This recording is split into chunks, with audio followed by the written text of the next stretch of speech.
Hi everybody, it's Anna back with another episode of our Skyrim Wildlander Permadeath adventures following the exploits of Akai, the orc warrior. Today we're going to be doing Bleak Falls Barrow, which is sort of a very iconic dungeon both in the vanilla game. Oh, doggo! I love this dog. He's so cute. He's just running around playing with his human. I love it. Anyway, BFB, Bleak Falls Barrow, just one of those really iconic dungeons, and it's one of those dungeons that I really recommend that a lot of builds hit in the early game, because there's great loot and you'll level up a bunch, so it's a fun one to do.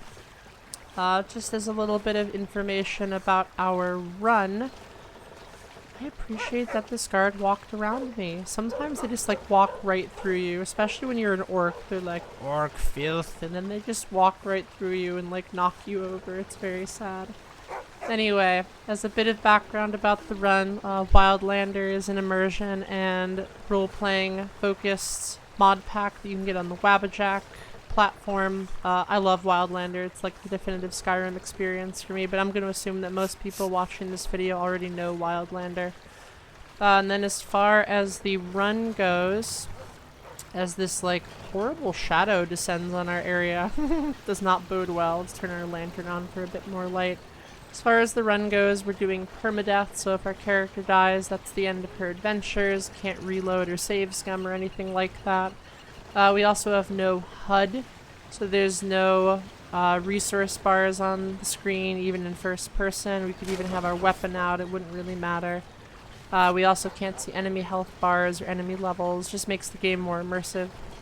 And then finally we have unpaused menus, so even though my menus are open here, I could have my inventory open, I could have my powers open, I could have my favorites open. It doesn't actually pause the game, just makes it more immersive.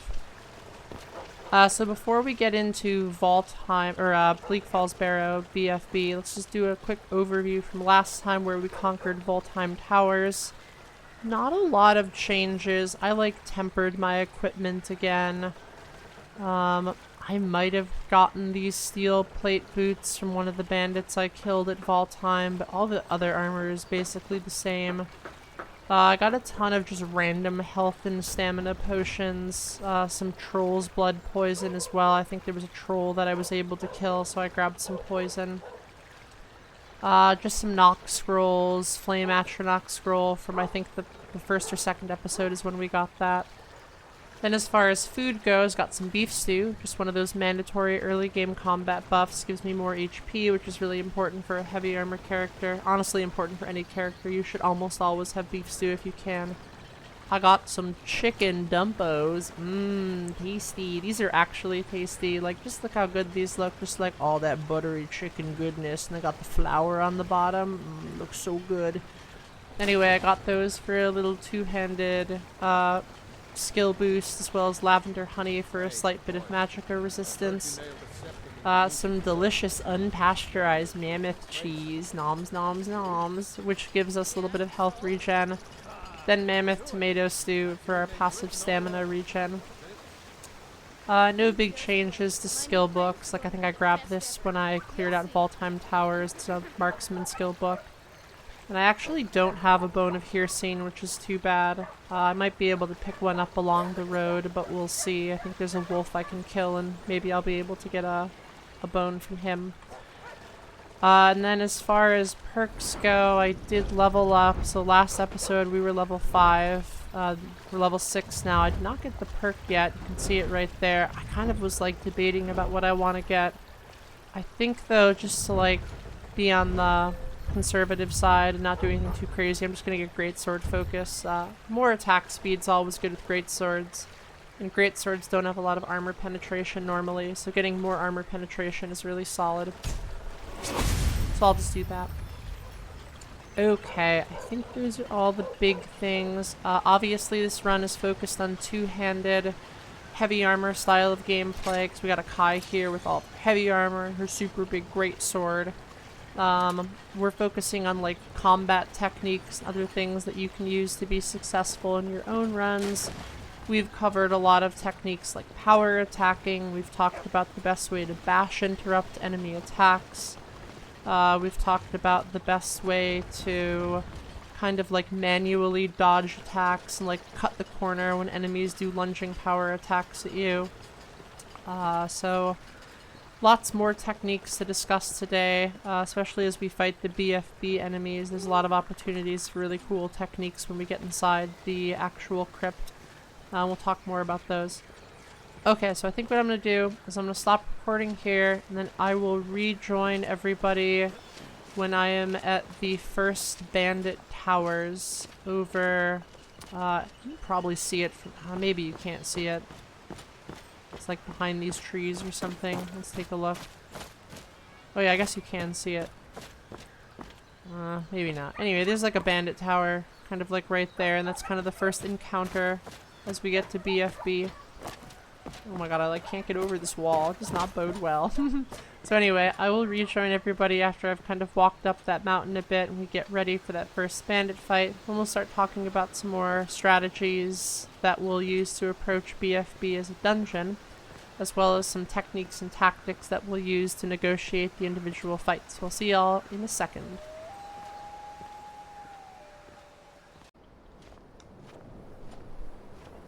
Okay, let's get this quest started. So the actual name of the quest is the Golden Claw, which is a quest you pick up from Lucan and his sister Camellia over in Riverwood. Basically, some unscrupulous bandits stole their prize Golden Claw possession and we're just getting it back. This is a pretty well-designed quest. I really like how it kind of scales up in difficulty. Requiem and Wildlander preserve that. Like, the last boss area is really difficult and we'll talk about that later, but it kind of gets progressively harder. You can do this super early. I've actually done this, I've started this quest at around level 2 or 3, and then you level up as you go through it, and then by the time you reach the final boss room, you're like in kind of the level 5-6 range. So this is doable very early, and obviously you can do it like with cheesing and stuff. We're not gonna do that because that's not exactly good gameplay. Let me turn my lantern on for some better lighting. Let's also have our beef stew before we get started. I did find a wolf on the path and I was able to do the harvest ingredients, but I did not get any bones. It's a no bones day. So we have no engraved bone of Hircine. We just got the mammoth tomato stew, which will only last for another 17 minutes, but I have more of it. And then I just had the beef stew for a little bit of extra health. Okay, so I do want to get started because it's cold up here. Just like freaking looks cold up here. It's just freezing. And there's no reason for my character to talk too much about this. These bandits here, obviously this is just kind of a mini bandit encounter. So what we're going to do is we're going to just go for the archer first. We'll probably just knock her over. So there's the knockdown. Get the kill. Then this guy here will probably just do some bash interrupts. Little corner cut there. I'm surprised this guy's still alive. He's actually pretty beefy. Okay, we just did a little manual dodge there and took him down. Another guy's coming here. We could use our crossbow for all of this, but I'm not going to bother. I think what I'll do here is some just power attacks to showcase more techniques. Oh my god, I just did... Ow. Got like stuck on this ledge and then this guy clipped me. And then I rear power attacked this poor guy's corpse. I feel bad about that. We did get clipped there, but it's not a big deal. I'll just have a healing poultice for some passive regen. Anyway, so that's that first bandit area. I view that as sort of like a gear check or like a level check for this. You know, if you can't fight these first bandits without significant difficulties or something. I can't open this, too bad. Anyway, if you can't fight those bandits without, like, a very easy time, you're gonna have trouble later on, so just a nice little gear check to get started, a little level check. No great items. As I go through this, I'm not gonna worry about looting. I can't resist taking gold, though. Gold, more gold, because we're playing an action role-playing game, so I have to take it. But I will check the bodies because I might find some valuable stuff that could help us deeper into the dungeon, but I'll leave everything else for later. Okay, so first 3 bandits, took care of them, ran past the first guy, knocked over the second with the bull rush, chopped her up. Second guy, we did some bash interrupting, we did some corner cutting and some manual dodging, chopped him up. Third guy tried to do a rear power attack, but I just chopped up the corpse of his friend instead. And then I got kind of caught on a ledge and ate a little mace hit, but it didn't really matter. Next up here, we have the actual BFB, like, entranceway and crypt. You can see over here, there's like... Oh, actually I just loaded. Jesus. Treat every crossbow as if it's loaded. So there's a guy here, and you can like snipe this guy from super far away. Let's see if we can get the shot. Yeah, we got it. Pretty good shot, actually. Anyway, so you can snipe that guy from far away and just take him down. Or you can fight him up close. Doesn't really matter. I have a mod that adds more enemies to areas based on random seeds. So there could be... In the vanilla, there's only 3 bandits here, but there could be as many as 5 or 6. I'm not super worried about bandits at this point though, so I'm just going to kind of Rambo up here and see what happens. There's an archer over there, there's an axe person here. Obviously we go for the archer when possible. So let's run the archer down. We get the knockdown. It wasn't a full knockdown, so he just got minorly staggered, but it was enough to disrupt his bow. And then for this guy right here, we could use some of those bash interruptions, just like boop. But he's so slow and he's solo, so I'm just going to probably just do some quick power attacks to showcase some sideways power attacking. Okay, so that was a really clean sideways power attack. I started further away, but then instead of circling wide, I actually circled in pretty tight. And you saw that right before my swing finished, he tried to do a bash, but it was way too late. So then he ate the full power attack. So side power attacking is really, really strong, obviously. It's a technique we talked about in the last episode. It's a great way to get people in a timing gap and then kill them that way. I will take the bolts and I will take that healing potion. So this is really what we're looting for out here as far as bandits go.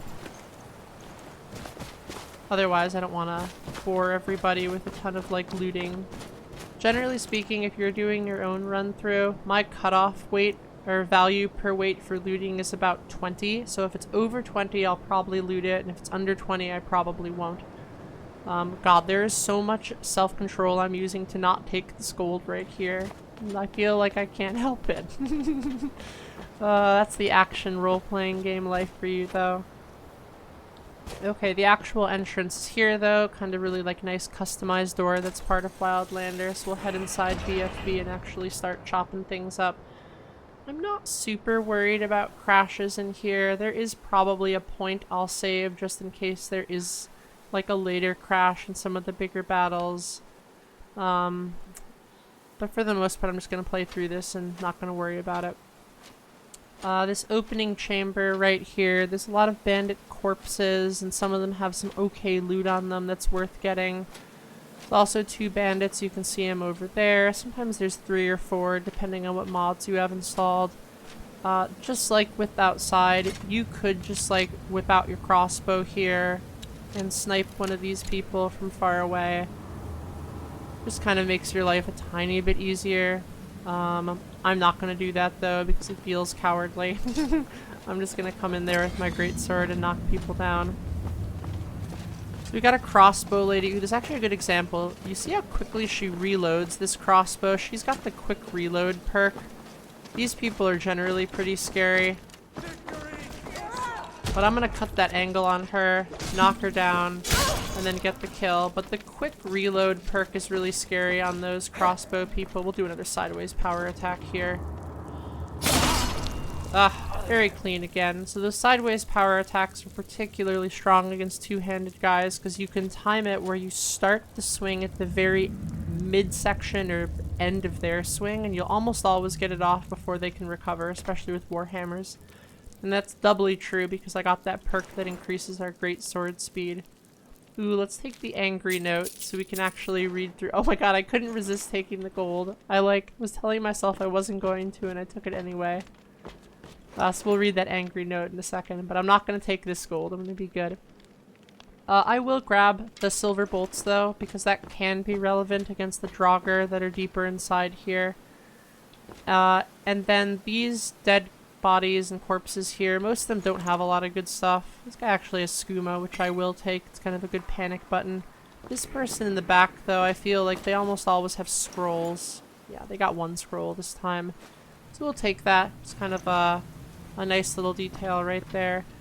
You know, sometimes there's a silver sword here. If I turn collisions off, you can actually see the silver sword. I think it's like under this. Yeah, it's like right here. So there's the silver sword. Oh, it's actually not under it. It actually spawned correctly this time. So this is a nice little detail here.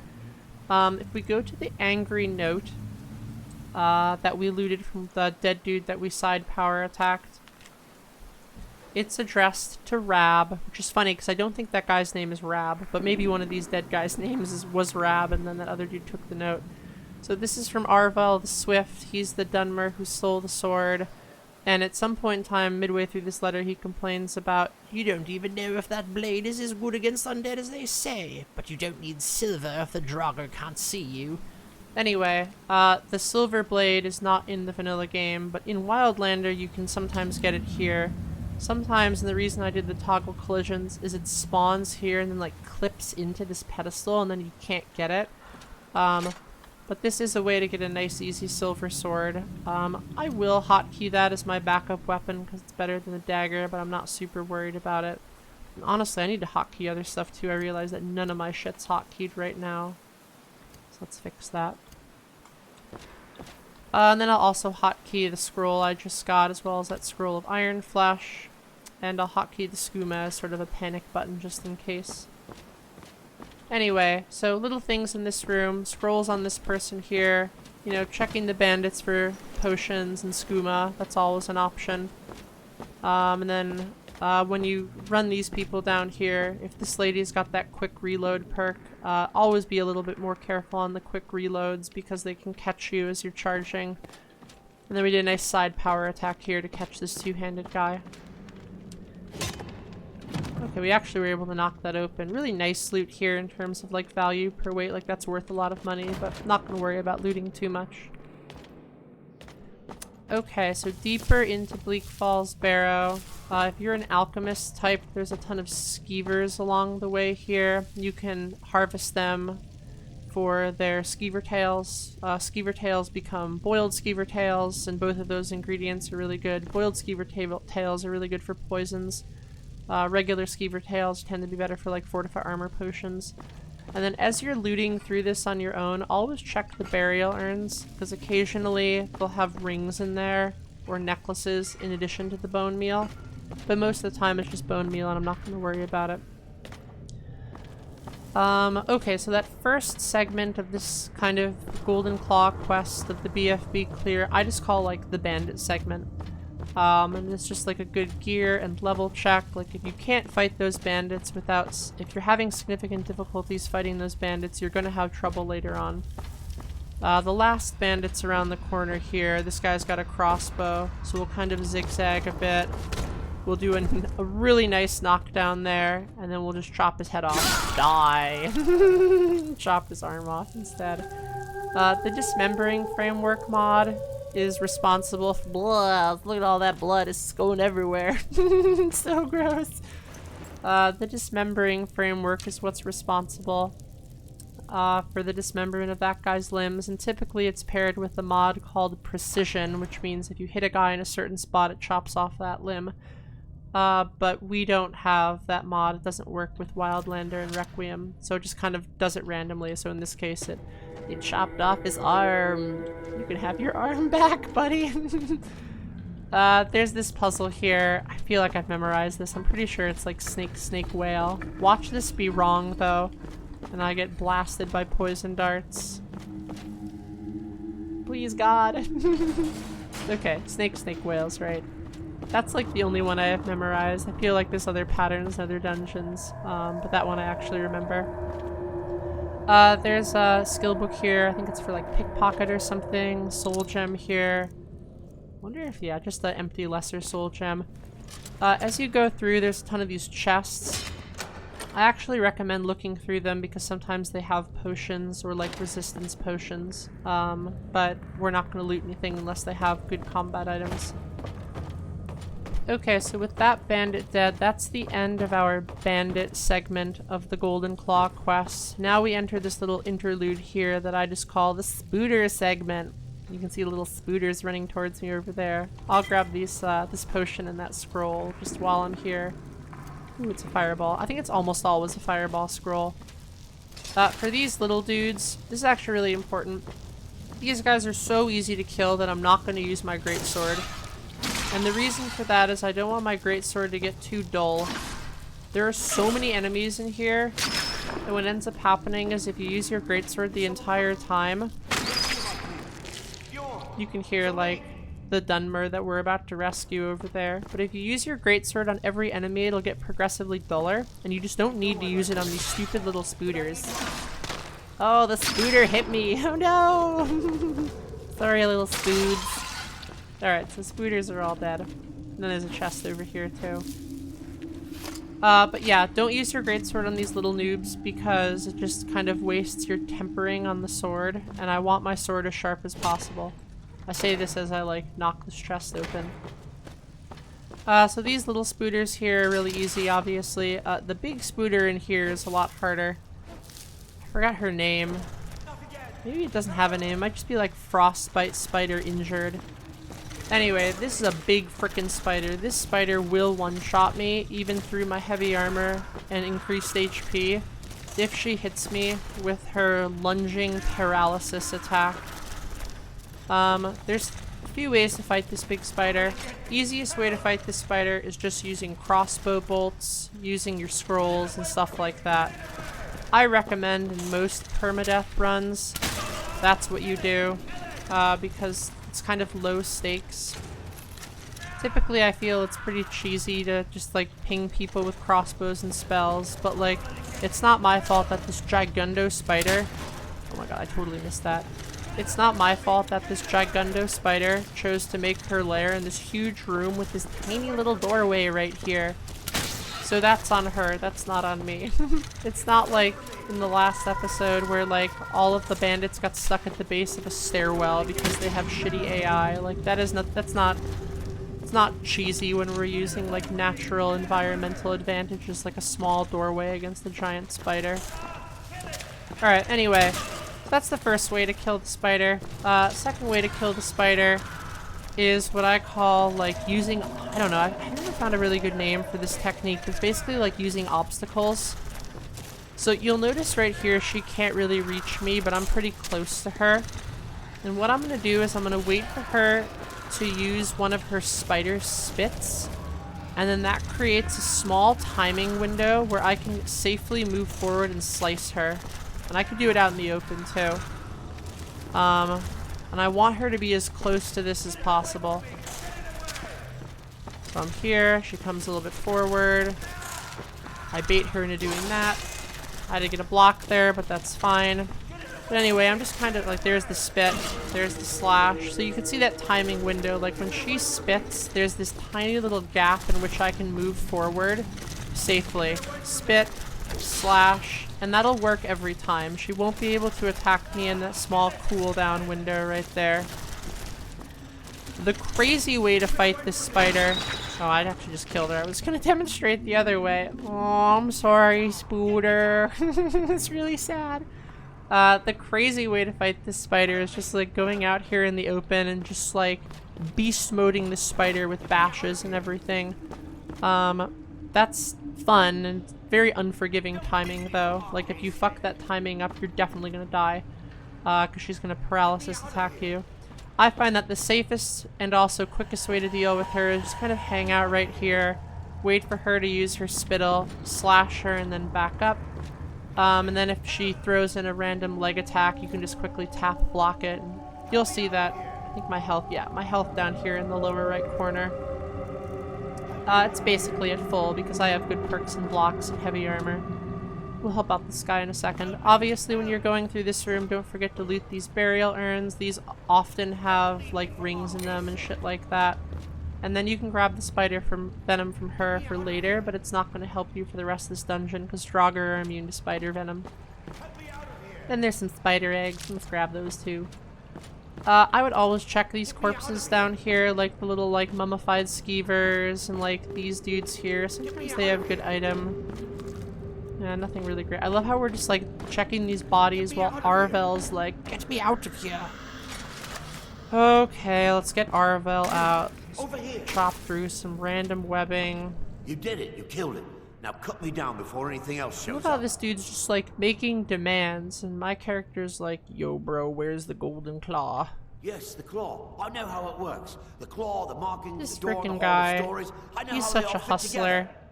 Help me down and He's I'll show like you. treating me like I'm his believe best the power friend. the He Nords like have hidden just there. met me. Obviously he wants something. My character's not smart enough to understand that this guy can't reach for the claw. She's just like, hand over the claw first. Does it look like I can move?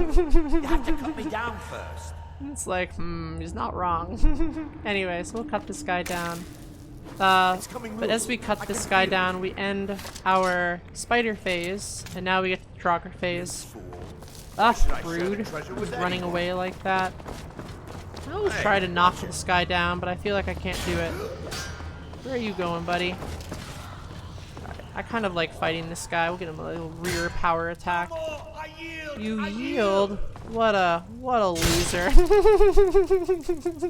Oh, Arvel's head went fucking flying. Blah, look at all the blood again. Anyway, this guy's a loser. Oh my god, his head's rolling down the stairs. So Arvel, don't forget to loot this guy. I've forgotten to loot this guy before, and like, then I've had to backtrack a lot. So Golden Claw, and he's got the journal, and then in his journal he talks about, this is like one of the in-game hints that tells you that to open those dragon doors, you need to look at the claw and see what the symbols are. But I feel by the point in time that everyone's playing Wildlander, they know that. Then obviously there's like this soul gem here, and there's some like looting you can do in these urns. So do that on your own playthrough. I'm not going to worry about that right now though. This is a good time for me to save just in case there's a crash or something like that. Again, it's super unlikely in Wildlander, but I'd hate to have to backtrack. Okay, so this next segment, we hit the draugr segment. Draugr are pretty easy in Wildlander when you kind of get down their timing and their pattern. They will kill you pretty quickly though if you get your timing off. We're going to talk about a few techniques to beating draugr. The first thing I love about draugr is a lot of them have two-handed weapons, which makes it really easy to bash interrupt them, or just like circle to the side and then get a quick hit. What we're going to try to do against these draugr is a combination of bash interruption, but also some timed blocking. We haven't talked about a lot of timed blocking because I try not to use blocking a lot, but there's a lot of battles up here with multiple draugr. And that's where timed blocking and using blocking can be very effective. Let me double check my buffs. I'm actually really glad I did that because I'm out of Mammoth Tomato Stew, so I'll have that now. Anyways, let's do some timed blocking. So draugr appear here. Whenever draugr spawn, okay, so that's a Deathlord right there, and you can tell it's a Deathlord because this bozo has this like giant freaking horns on his head. Typically with these little draugr, we're just gonna like hang out at the end of their range, let them swing, we're gonna slash them. This is a really easy way to kill draugr. It's like not particularly fun, but it's definitely easy. I'm gonna do it right now, just because I'm a little worried about that Deathlord coming around the corner and like attacking us. Okay, so that guy's dead. With this guy here, we'll do some timed block. So a timed block is if I block in the right window, he'll get staggered, and then I can circle him and do some slashes. So that was not a good one. Let's try again. I don't know if I'm gonna get the time block on this guy. Yeah, I'm not really getting it. Alright, that's fine. We'll just kill him the old-fashioned way. Anyway, I'll try to get some more timed block later. There's a small timing window where if you get the timed block, they recoil, they get staggered, and then you're able to get follow-up attacks. I did take a little bit of damage there from all the blocks, but it's not significant. Alright, let's go fight this Deathlord now. Alright, so that's super scary. There's 3 kinds of draugr that you'll fight in Bleak Falls. The first one are just like the basic draugr, which are those little noobs that we fought. Second one that you'll fight, which actually is the scariest one, are the guys that have frost magic. We just call them the frost mages. You can see with this Deathlord, because he's using a two-handed weapon, I don't have to block. I don't even have to bash disrupt. I just move in, he swings, I move away, and then we get the kill. You could bash disrupt this guy though. Oh god! It was really close. You could bash disrupt this guy though, and then circle and get the kill. And we'll do that here so you can see another tactic against draugr. So as I do that, you notice I'm circling behind him. Draugr is slow, and I feel like they have a pretty wide turn radius, so whenever you get a bash on a draugr, don't just stand there and slash them. Get the bash, and then quickly circle while slashing, and if you're good at that, you can get like 2 to 3 hits off on them before they actually turn and face you. Anyway, so those are the draugr in the first room. We got the basic draugr, which are basically lightly armored, low-level draugr. And we got death lords, who are those guys with the big horns. They tend to have better weaponry, and they have upgraded shouts. Don't hit this trap. It's a bad way to die. The third kind of draugr we'll fight, which is actually the scariest, are the frost mages. And if we see any of those, we'll talk about the best way to negotiate them. You can always tell them though, because they'll have a frost spell in their hand. I think any of these will be frost mages. That guy's definitely not. None of these are frost mages. Alright, let's talk about how to fight groups of draugr. So obviously the easiest way to fight this group of draugr is to lure them to this trap. I do not recommend you do that. You could also lure them to this trap over here, because it just kind of like teaches you bad habits. I recommend that you actually try to fight these things correctly. Using some blocks, kind of moving around. Occasionally you'll get eaten, you'll kind of eat a hit there. Oh, I got stuck in the fucking corner. Occasionally you'll eat a hit, but it's not like the end of the world. They die pretty quickly. Let's see if we can get a timed block against one of these guys. Nope. There's a time block. So you'll notice that on that timed block, she actually got staggered. I say she because I think these are the lady draugrs. So that was not a timed block. But you'll notice that she got staggered on that block and actually like fell backwards a little bit. I'm not getting it on this guy. Let's see if we can get it on her. No, maybe not. Yeah, I'm not gonna try this too hard because it does kind of waste HP. It's also probably a bad idea to block maces. Ow. Heart's beating right now. Anyway, I probably wouldn't be taking this much damage if I wasn't trying to like commentate here. Come on, lady, you gonna do anything? Alright, let's just end that fight. Took a bunch of random damage there. I'm not super worried about it though. We'll just pop the crude and we'll eat the mammoth cheese bowl. Noms, noms, noms. If I was not commentating, I would have probably done that a lot faster. Anyway, but you did see a time block at the top of the stairs there where we were able to get the block. She got kind of staggered and then we circled to the outside and got 2-3 hits in there. But for the most part, I was just randomly blocking, kind of trying to get the timing on that. I was missing it, which is, you know, something that I probably have to work on. In general, you shouldn't try to block mace attacks because maces have a ton of armor penetration, so they're going to deal damage even if you are blocking. Darn, it's still locked. So at this point, I've probably leveled up. Yeah, I have leveled up. I'm just going to level up in the middle of the dungeon just to kind of keep the momentum going. Then as far as perks go, I'm already maxed out in my two-handed tree for the stuff that I want. I'm just gonna grab the next perk and block here, which just makes it 40% more effective. Okay, so let's keep going through the draugrs here. We've kind of talked tactics, which means that for these next few draugrs, I'll just kind of carve through them a little bit quicker. So this guy here looks like he's got a two-handed weapon. Get 2 slashes off here. Get the bash in a rough circle. Kill that guy. This guy here looks like he's got a two-handed weapon.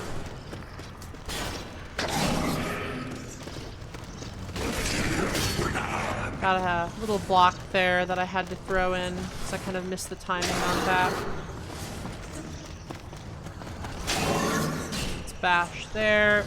We definitely do not want to be blocking two-handed weapons. It just deals a fuck ton of damage even though we're blocking.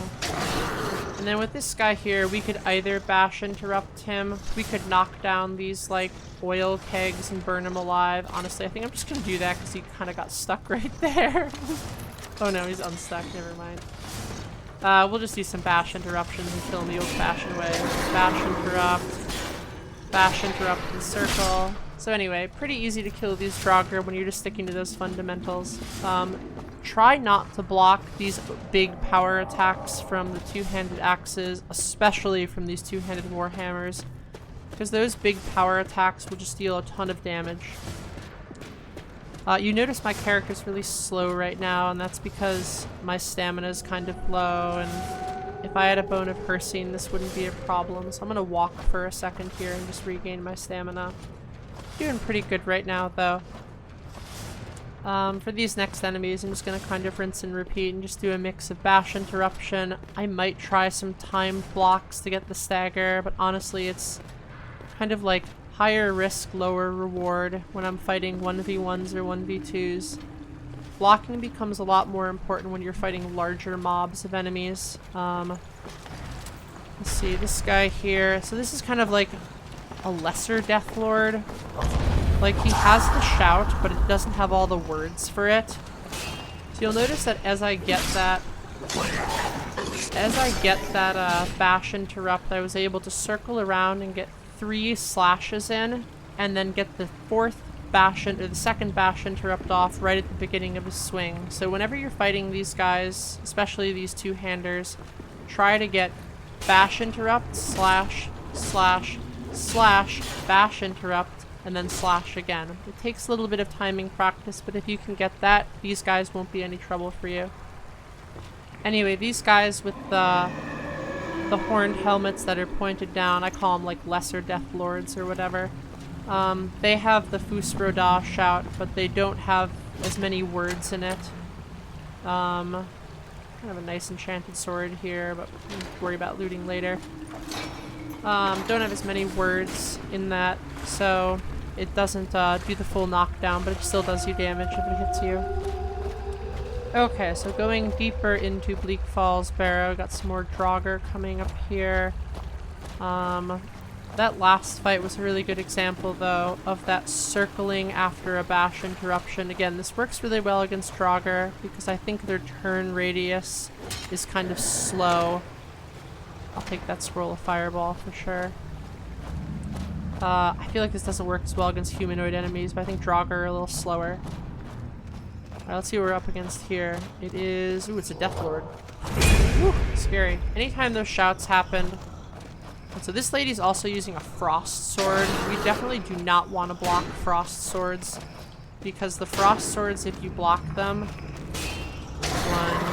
2... 1... Didn't get the circle there. If you block a frost sword, you'd still take a ton of stamina damage. Ugh, I actually took that hit. I did not want to take that. 1, 2, 3. Very nice. Okay. So we were able to get some good circle, bash interruption, slash combos there. We did take 1 hit, which dealt a little bit of damage, but that's nothing our Mammoth Cheese Bowl can't solve. If you come here at a higher level, I forget the cutoff, maybe like level 12 or 15, there's actually a frost troll in here, and there's like a corpse of some dead idiot dude who like falls down and like has a letter on him, and they're like, dude, bro, go kill the troll from above with your scrolls. And he like falls to his death, or the troll eats him or something. Anyway, a little fun environmental detail there, but at this level it's just a draugr. Alright, so we're almost through this segment of the barrow. Our beef stew ran out, but I'm not going to worry about using beef stew just yet, because quite honestly, you don't need the beef stew against these kind of really basic draugr. We definitely need the beef stew later on. As you're coming through this hallway here, don't forget this little random potion right there as well. Alright, what are we fighting? Just a regular guy. This will be a good time to use bash interrupts and circling. So hit, circle, circle. Let's do it again. Bash, circle, circle. It's already dead. Anyway, so yeah, again, two-handed weapons. We want to do bash, circle, get some slashes in, and then just chain those together. And if you keep doing that, you're not going to take any damage from those guys. Got a chest here. I think my stamina's too low. I'm not going to worry about it. I'm just going to keep going. So for this next segment of Bleak Falls, we're kind of like at the very end of the third phase of Bleak Falls. So we had the bandit phase. We had that little brief spider interlude, little spooder interlude. And then we have this final draugr phase here before we hit the boss room. Again, this is a good time to, right now is a good time to chat, because the draugr aren't going to come and hit me. It's super tempting throughout this dungeon to lure draugr to traps. And in fact, if you get the book Bestiary of Skyrim, which is an in-game source reference for all the draugr, or for all the enemies in this game, it'll tell you to lure them to traps. It's like, you can also do that. I really recommend you don't do that. It's just kind of like teaches you bad habits. And it'll make you worse at actually fighting. Oh my god, this fucking idiot like shot the fucking oil jug. What a dodo. Oh my god, he shot the oil jug onto his own people. It's really funny. Anyway, I really recommend that you not actually do the trap method, because you just get worse at combat that way. I do not want to get flanked there, though. Ooh, that guy did a power bash right there, and you'll notice that actually hurt me.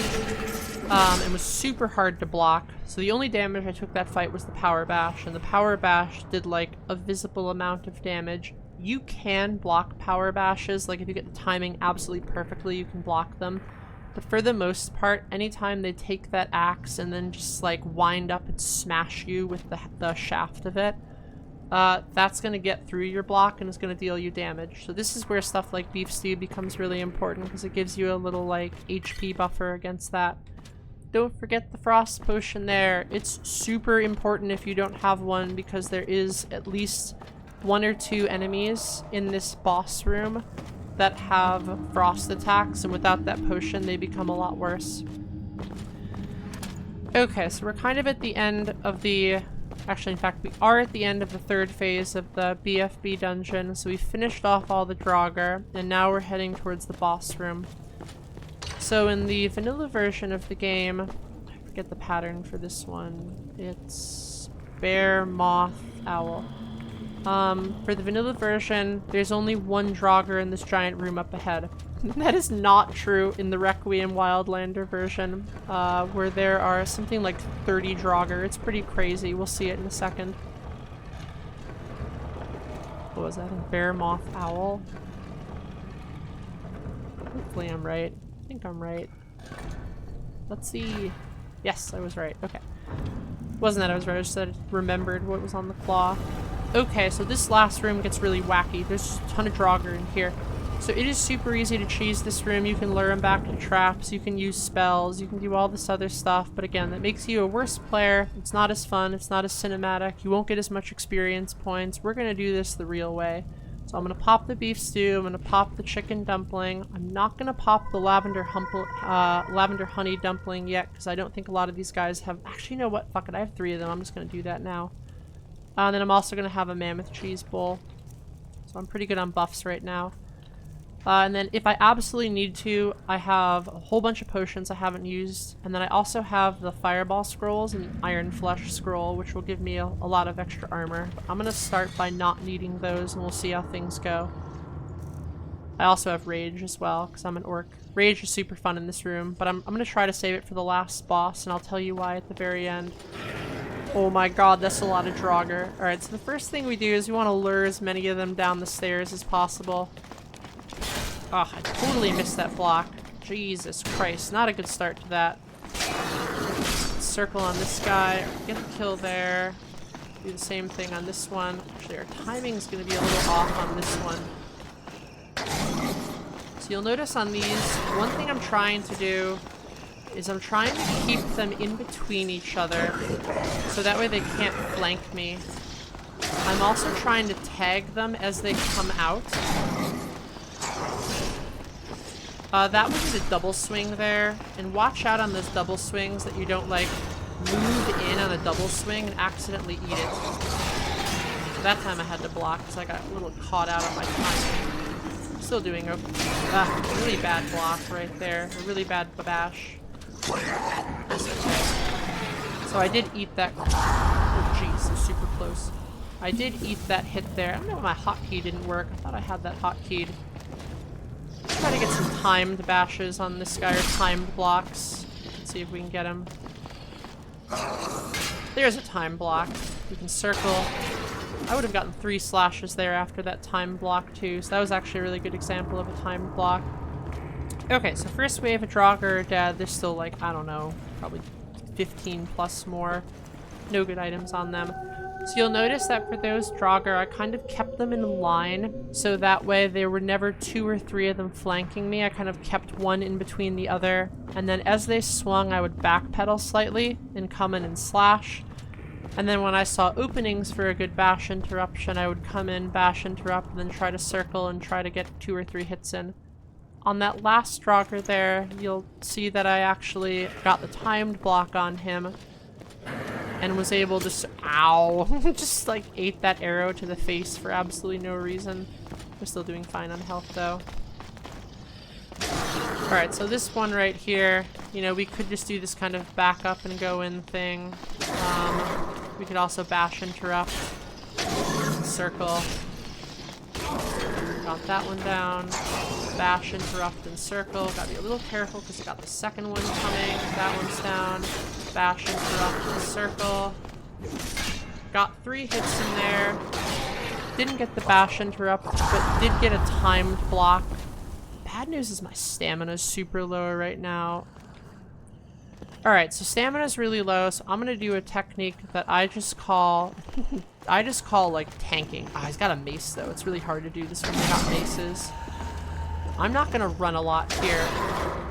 I'm just gonna walk as much as I can and just try to slowly regain stamina and just keep like slightly out of range of this guy. The problem though is because I'm swinging. Oh, this is gonna hurt. Ow. Because I'm swinging, I'm also losing stamina, but at least I'm not losing it as quickly. Goodbye.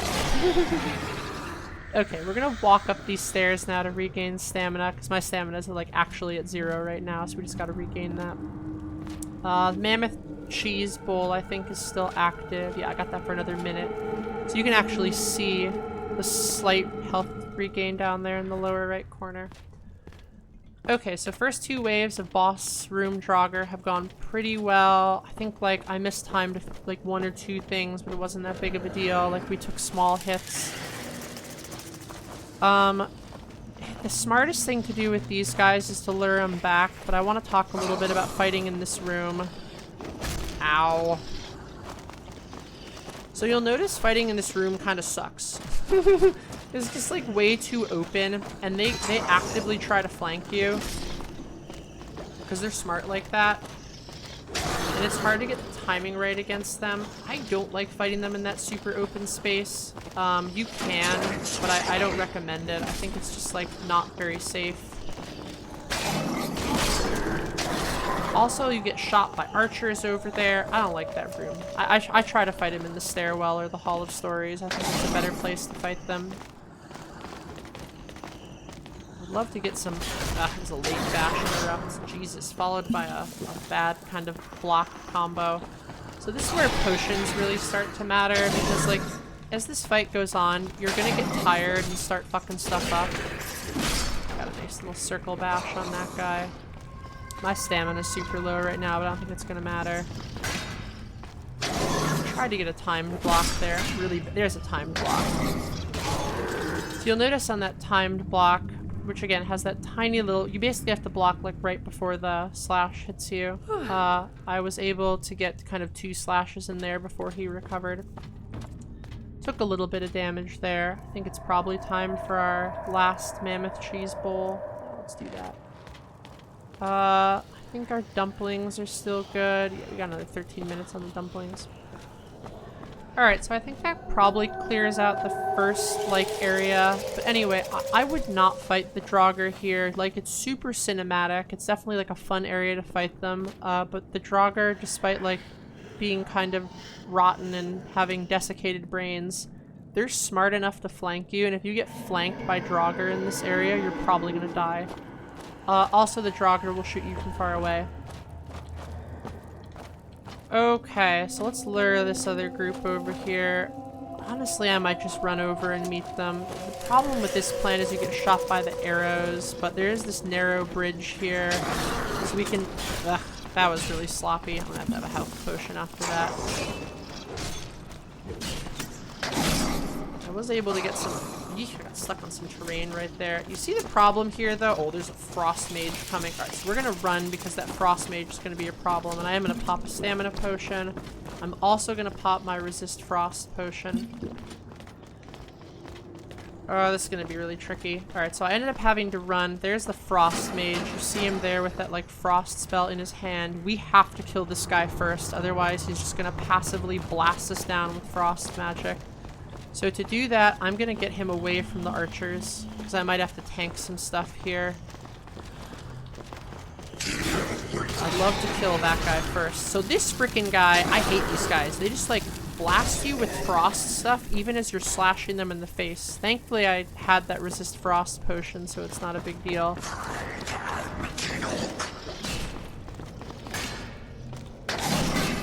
Here's a nice time block. I got the double follow-up swing. Anyway, that frost mage, if you fight that guy out in the open against like a bunch of other little random draugr, he's just gonna blast you down, your stamina's gonna go to 0, you're gonna get overwhelmed, you're gonna get killed, you're gonna get disarmed, so do not fight that frost mage out in the open while there's other draugr around you. Try to get that guy to at least funnel him into a tunnel or something so you're fighting him and one other person. Because in order to kill that guy, you'll often have to run up to him and just smack him in the face, and he'll still be blasting you with frost magic while he's doing that. Alright, so on these last guys here, let's try to get some more timed blocks. I really want to showcase this timing. I thought that would work. Let's try again. There's a time block. And then with the time block, we can circle right after the time block and get all those other hits in there. We're still at full HP, so it's not a big deal. Okay, almost done with all the boss draugr. I think there's like 3 or 4 left. We're just gonna run up to these guys and kill them the old-fashioned way. I'm doing pretty well on potions right now as well, so I'm not super worried. You'll notice I have not done a lot of power attacks here, and that's because stamina is so important in this fight. Like, it's such an important resource management thing. That was a good example of a bash interrupt where I was able to get 3 slashes afterwards because the guy's turning radius was so freaking wide.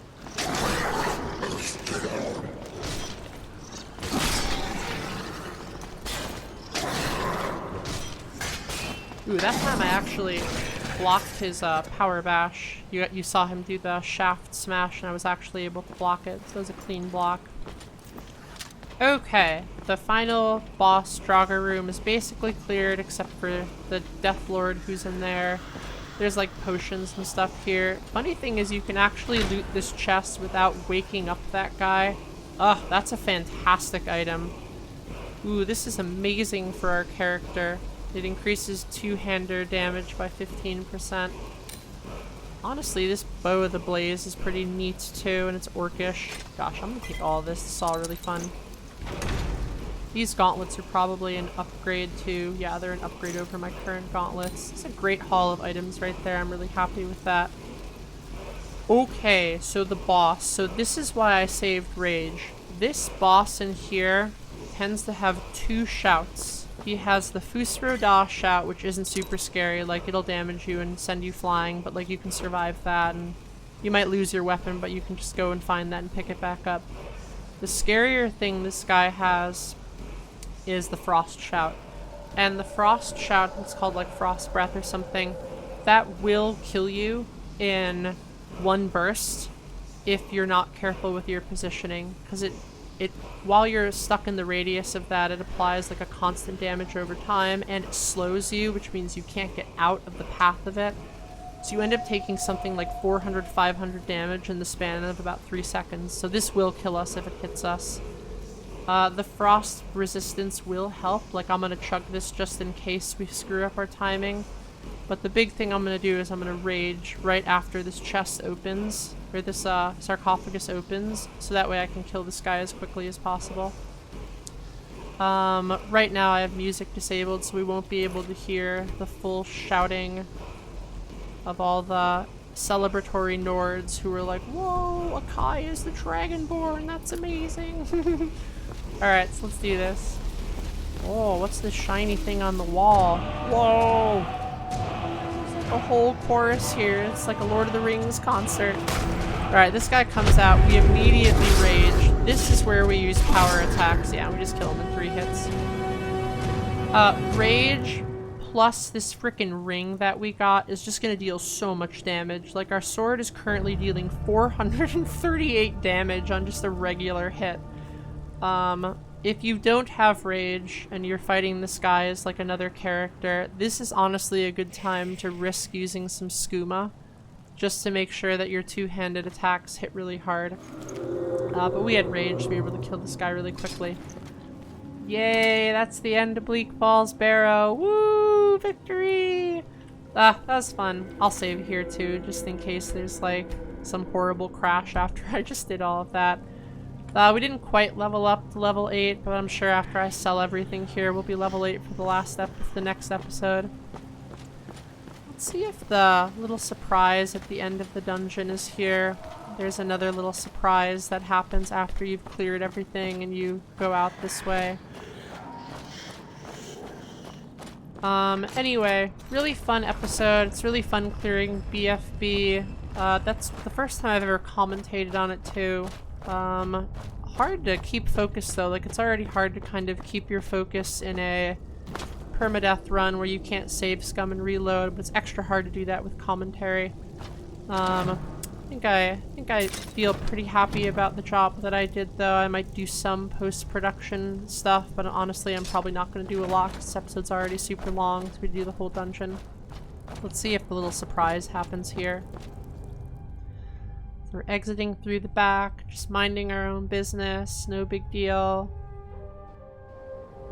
Aw, no surprise, that's sad. Aw, there's sometimes a surprise here, but I feel like it's level dependent, because like I don't get this surprise all the time, but I get it more at higher levels. Anyway, this is kind of a good pausing point. The victorious Akai. Ugh, except I have to backtrack through that whole frickin' dungeon and loot everything, which is super annoying, but at least you don't have to watch that. We got a nice view of Skyrim though. This is definitely like kind of peak Skyrim aesthetics right here. Anyway, thank you so much for watching, and I hope you all enjoyed our level 6 and 7 permadeath clear of BFB. Big technique takeaways that I want everyone to remember for next time or when you're doing your own runs, especially against draugr. Always with draugr, try to do that thing where you stay close to them and then when they swing, move back a little bit and then come back in and slash them. That's a really nice like in and out technique. And then don't forget on your timed blocks and your bash interruptions that after you get those, don't just stand in front of them. Get the bash and then quickly circle while swinging and you'll get 2 or 3 hits in there for free before they can turn and face you. So 2 really key techniques we talked about today with draugr, plus we talked about how to negotiate those bigger spiders, either with ranged weapons or just kind of like interposing an obstacle between you and the spider, and then waiting for the small timing window to come in, slash, and then back up. Plus you have a panic block if you need to, if one of those attacks are going to hit you. And then we also got to talk a little bit about BFB loot and kind of like the layout of the dungeon and everything like that. So overall, really fun episode. I hope everyone enjoyed it. I may or may not do a post-production, so if this is the end of the episode, then thanks everybody for watching, and I'll see you all next time. I'll have to figure out what dungeon we're going to clear in our next episode. Then if I end up doing a post-production, then I will see you all in the post-production. Either way, let me know in the comments what you thought, or hit me up on Discord, and we'll talk soon. Bye everybody!